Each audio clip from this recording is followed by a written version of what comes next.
So welcome back to my conceptual series number 5 guys. Let's study the charge distribution on metal bodies in contact. Okay. So let us understand this with the example of two metal spheres. Say we are given with two metal spheres. One is of radius r1 and the other is of say small radius r2. And say the two are placed far apart and the internal charges on these are q1 and q2. Okay, detailing of this video guys is on tomorrow. Okay, on board I explain, but this is only a brain training like concepts. Okay, now if we connect with these spheres with the help of a wire uh, and along p. Okay, p. Now if we connect these two spheres with the help of a wire and along with a switch, okay, on closing the switch some charge flow will takes place or exchange of charge will take place between the two spheres. If initially they are at different potentials, and in earlier sections we have studied that when two bodies at different potentials are connected, the charge will always flow from high potential end to the lower potential end. Now initially if these two are at equal potential, no charge flow will take place, but if they were at different potentials, some charge flow will takes place till the two will be at same potential. We can also write it down as a concept. Okay, so it is after connection of two charged metal bodies charge guys. So exchanging takes place.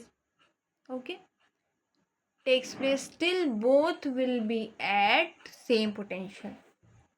This is because when two bodies are at different potentials, the system potential energy will be more, and when the two bodies will be at same potential, so we can say that their final potential energy will be equal. So in this situation, say after connection the final charges on the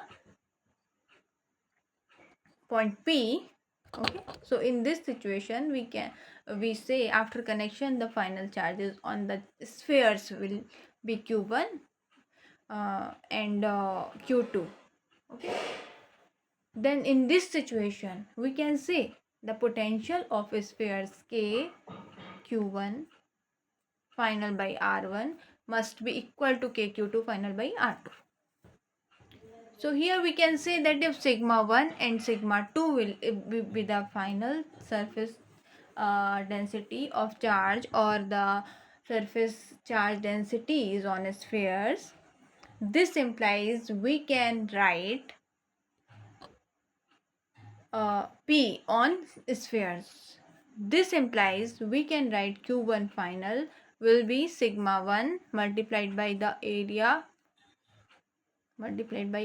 4 pi square pi r1 square, and q2 final can be written as sigma 2 multiplied by 4 pi r2 square. Okay, substituting the value of charges over here, we can see here k cancels out. Substituting the charges, it will be sigma 1 into 4 pi r1 square by r1 is equal to sigma 2 into 4 pi r2 square by r2.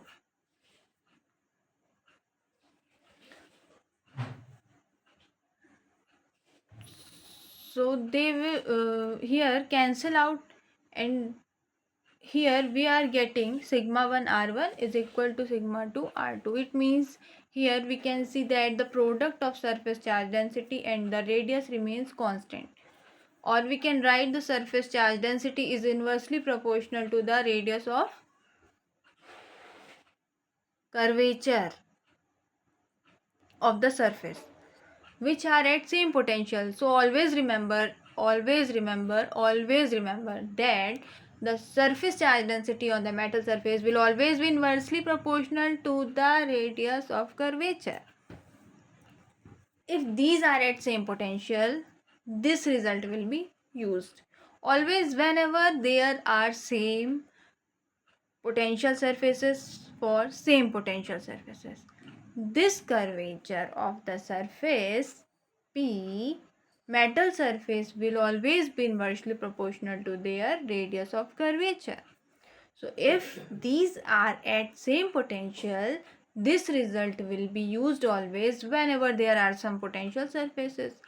For same potential surfaces, guys, this will always hold. This is an important concept for the metal bodies which are at same potential. Always remember this. Okay. So thank you guys.